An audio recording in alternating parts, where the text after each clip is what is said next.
Again, I'm so very proud of you, Community of Faith, for what you're doing with the resources that God has entrusted to you. We've been talking about basics. How do we get back to the basics? You see, in all of our lives, there's a really simple question. It's a simple question, but it takes all the courage that we could ever muster to look deep into our hearts and to say to God, I'm going to do the basics of what you've asked me to do. And it's going to require faith, even the basics. But as we do the basics, it puts us in a place for blessing. We've been talking about that, how to get ready for blessing in 2018. And we've been talking about some pretty strong stuff. And today I want to talk to you about giving, the principle of giving. I want you to imagine yourself out in the desert. You're thirsty. Your tongue is swollen up. I mean, you haven't had anything to drink in hours and hours, and the sun's beating down on you, and you come to this little shack. It's kind of out in the middle of the desert. You know that you're not going to make it much further, and in front of the shack is one of those little hand pumps just coming up out of the sand. And there's a cord, a bottle with a cord attached to it on the pump, and it has water in it. But there's a note on the bottle, and it says, this water is not to drink. What I want you to do with this water is I want you to pour it in the little hole in the top of the pump. You have to prime the pump. When you pour the water in, that primes it, and it pulls from a deep underground river that's flowing hundreds of feet underground. And as you begin to do that, you will begin to get water out of the pump, but you have to pour the whole bottle in. And then you get water out of the pump, and it pours out, and you'll have more water than you could ever imagine. But don't forget to fill the bottle back up. And it's signed Desert Pete. You're like, who's Desert Pete? You know? You're looking at that. What do? You've got water in your hand, but Desert Pete has said that you could have all the water that you would ever need. Now, if you're like me, you'd be awfully tempted to drink what's in your hand right there. You've got it right there. It's right there. But there's also this sense that you'd never make it to the other side of the desert if you did that, because that's really not quite enough, even for you. So you pour it in the top, and you begin to pump, and you're hoping, and you're praying, and then the water begins to gush out, and the miracle begins to happen. That's what God says it's like when we learn how to be givers. You see, the whole reason we're here on this planet is he's teaching us how to rule and reign with him. The Bible is really clear about that. We're not going to play harp on a cloud for 1 billion years in heaven. We're going to learn how to rule and reign. But there's something about learning how to be a channel, so that when he's out there and he says, I want you to create this new universe, and I want you to rule and reign over it, and he says, but I need you to channel my energy to do it. I need you to channel who I am, because it all still goes back to him. It all goes back to him. We're not going to be gods. We're just going to be his followers, the ones who love him, his little children. He's always God. There's only one God. And he says, I want you to learn how to channel it all. And that's what it means. And that's what you do. In prayer, we do that. In giving, we do that. This church is a perfect example. In 2003, when Laura and I came back from Mexico City as missionaries and started Community of Faith with just the two of us and our 3 kids. And we looked at it and we said, we want this to be called what you always dreamed church could be. A church that makes a difference around the globe. We've been there and we've seen it. And also right here at home.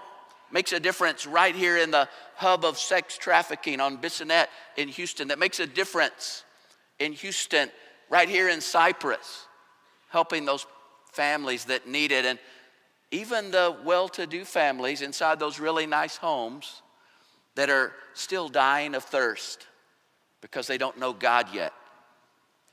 And so we began that. We poured all our resources into it, and God just gave back to us, and we poured it in, and God gave it back. And here you are, and now we're continuing to do that together as this amazing family, and God just keeps pouring it back. As we pour it out, he pours it back. Some of you are going like, well, I'm not getting any blessing right now. Have you put yourself in the place for that? Let's talk about that just a minute. Paul in 2 Corinthians 9, 6 to 11, he gives us the basic money principle. Pull out your little worship folder. I wrote the verses down. You might want to take a few notes. He says this in 2 Corinthians 9, 6. Remember this, whoever sows sparingly will also reap sparingly. Whoever sows generously will also reap generously. Now he's talking about finances. He was talking about an offering that he asked them to gather on the first day of every week and bring it to the church. And this law of harvest applies to our finances. The principle of sowing and reaping applies to our giving. Paul's actually saying that the amount trusted to you in your life often depends on what you do with what you already have. This is an axiom. What is an axiom? It's a self-evident truth that doesn't need any verification because it's so obvious. And any farmer knows this, that if you sow just a little bit of seed, you're going to have a little bit of harvest. If you sow a lot of seed, you're going to have a great big harvest. The question for us is whether we believe it or not. God says, this is something I've written into the universe. This is something I'm trying to teach you so you will be ready. This is like boot camp. I'm teaching you. Jesus said in one place, he said, if you haven't been faithful with earthly, worldly money, who's going to be able to entrust you with the real riches one day? And so this is kind of like monopoly money, you know. You say, no, I think it's my money. Well, it goes back in the box with you at the end, right? Or it passes on to your kids while you go in the box. And then someone else plays with it for a while. It's not really any of ours. But God has given us this to practice with. And God says, this is the path to abundance. The world says, hoard it. That's the path to abundance. God says, give it. That's the path to abundance. It doesn't sound like very good mathematics, but that's why I'm telling you, a lot of things from God are counterintuitive. We know that 10 minus 1 equals 9, and 10 minus 0 equals 10. So if you don't give anything, you have more, right? But you left God out of the equation. You see, if you're a believer, you put God in the equation. 10 minus 1 plus God equals abundance. 10 minus 0 minus God, and there's not an enoughness about life. And we begin to see that. In that verse it says sparingly. If you sow sparingly. We use that word in interesting ways. Like we'll say spare my life, which means let me keep it. Don't take it from me. Or spare no effort, which means hold back no effort. Or Paul said this in the Bible, God did not spare his only son. He didn't hold him back. So to give sparingly is to give from a heart that deep inside really wants to hold back. Now there might be enough external pressure that you go ahead and give it, but you don't really want to give it. And the other side is a heart that gives generously. That's as though there was a magnet in your soul that had been pulling and trying to get everything that you could, and all of a sudden it's flipped, so the other pole is there, and it begins to push all of those resources out to those that need it all over the place. And it's a soul transformation, really, is what it is. So what makes the difference between these two hearts? The one that holds on and is grudging and sparing, the sparing heart and the generous heart. I think the sparing heart sees God as a draining taker. He's got all these rules. He's got all these things you got to measure up to. And some of you grew up in performance-based homes, and it's difficult for you not to see your Heavenly Father the same way, but He's not like that. You see, the sparing heart is thinking He's got all of these things, and like one of them is give to the church. Oh, crud, I got to give to the church. God's going to get me. The other heart, the generous heart, sees God as this replenishing giver, that He delights to give, that He loves. He's a Father that loves to give to His children. And He just wants us to open up the channel for that so that He can give to us, and we give it out, and He gives back to us more, and we give it out, and He gives back to us. And it just keeps on going. So the biggest issue in our lives this morning is really how we see God. But he tells us how to give in this passage too. Look what it says. Verse 7, each of you should give what you've decided in your heart to give, not reluctantly or under compulsion, for God loves a cheerful giver. There's something in this verse that really caught my attention. I searched all the rest of the Bible. There's nowhere else in the Bible that God has said, I have a special affection for this person. He loves the world. He loves all of us. He loves us unconditionally. He loves his children who have stepped into this relationship with him. And there's a special love for them. But he says, I have this, this special affection for the cheerful giver. There's something about a cheerful giver that is attractive to me. And it's the word agape for love there, which is the strongest form of love. It's interesting. I want that. I want that special relationship that God talks about there. And then it's interesting because it may be personal, but it's not casual. The concept of decided in your heart to give. That is a Greek word that really, it's an unusual verb. It's only used this place in the whole Bible. And it means to be predetermined, to figure out before time. You see, I can show you pictures and things that'll tug at your heart and you'll go, oh, I want to give so badly. That's not why I want you to give. Why I love the way that we do our videos and stuff. Sherry was on our staff before she went to India, and Mark Taylor has become one of the closest, a really good friend of mine, as for sure the closest friend I have in India. But both of them, they're just telling you what you've done, what you did last year. They're not pulling at you with some sob story. They're telling you, celebrating what you've done. But sometimes on TV, other places, they'll try to pull at your heartstrings and you give in an emotional moment. That's not how you're to give. You're to give in a predetermined way, figured out, set aside. And it also says not reluctantly. Literally, that means not with grief. You don't give with grief. Have you ever given with grief? I have. That's not even, God doesn't even count that, you know? Oh, I'm going to give it to you, God. Oh, I wish I could keep, oh, here it is, you know? And then you go home and cry about it, right? God says not reluctantly. Don't do that. And not under compulsion. If anybody ever tries to put their finger or their thumb down on you and say, you need to give or God's going to get you, then you just tell them, Mark Shook told me not to give to you. All right? Because you don't give under compulsion. The Bible's really clear about that. Don't do it just because other people are doing it. Don't do it because someone puts pressure on you. Don't do it in an emotional moment. He says, I want you to give from deep within your heart, planned out giving. Verse 8, and look what he says when you do it.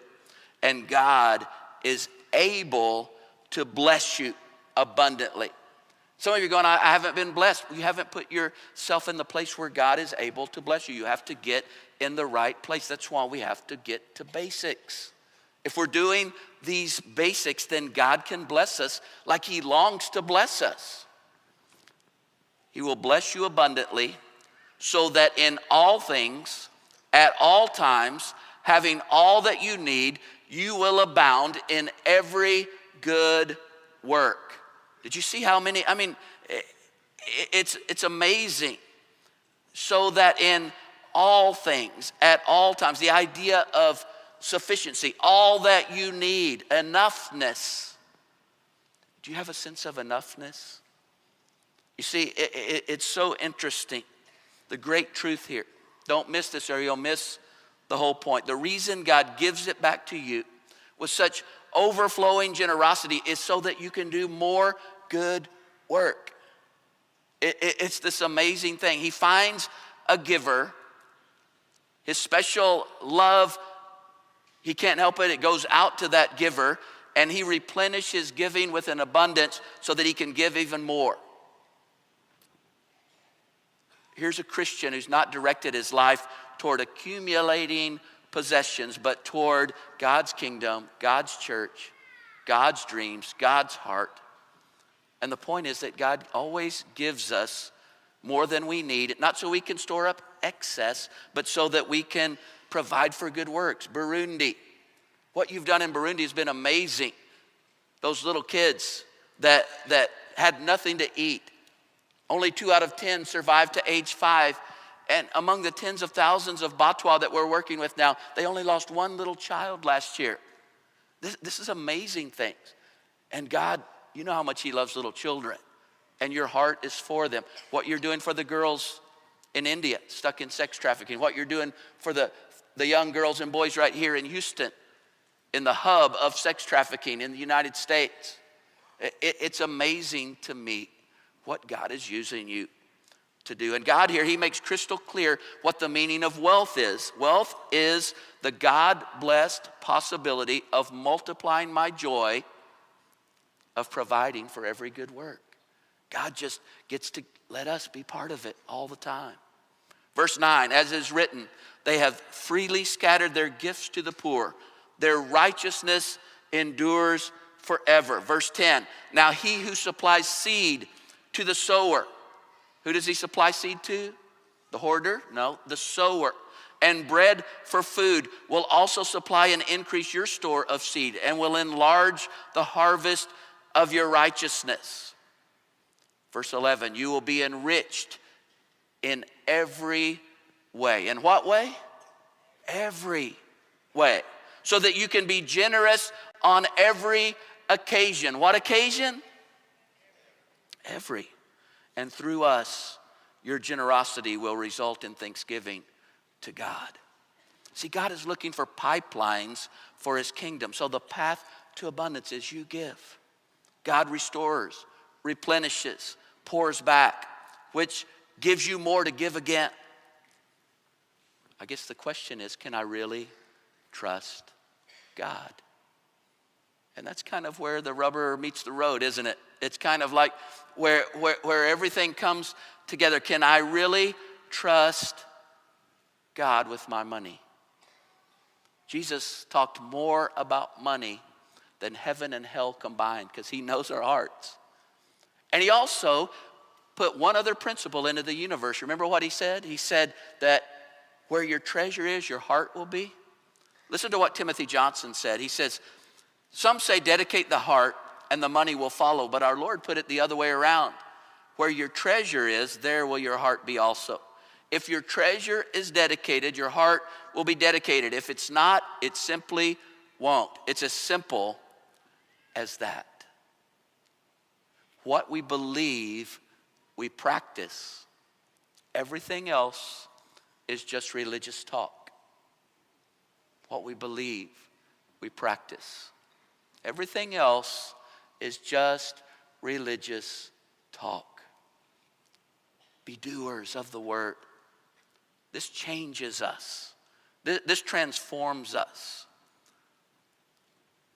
At first, I saw God as my observer, my judge, keeping track of the things I did wrong so as to know whether I merited heaven or hell when I die. He was out there, sort of like a president. I recognized his picture when I saw it, but I really didn't know him. But later on, when I met Christ, it seemed as though life were rather like a bike ride. But it was a tandem bike, and Christ was in the back helping me pedal.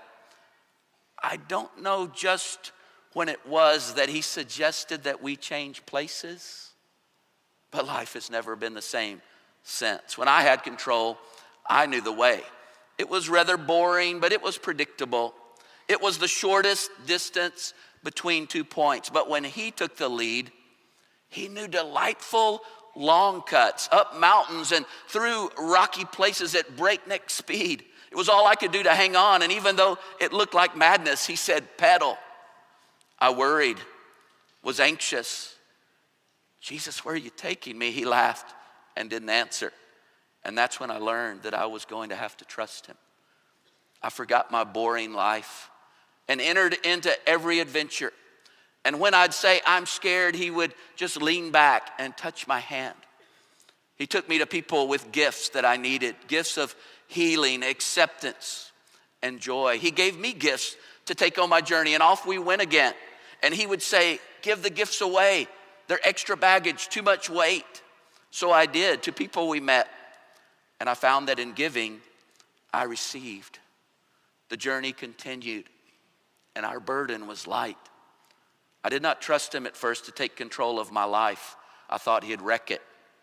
But he knows bike secrets. I mean, he knows how to make those sharp corners and how to jump clear off high rocks and do things I could never have done if I were in control. And I'm learning to shut up and pedal in the strangest places. I'm beginning to enjoy the view and the cool breeze on my face with my delightful companion, Jesus Christ. And when I'm not sure I can do it anymore, he just smiles and says, just pedal.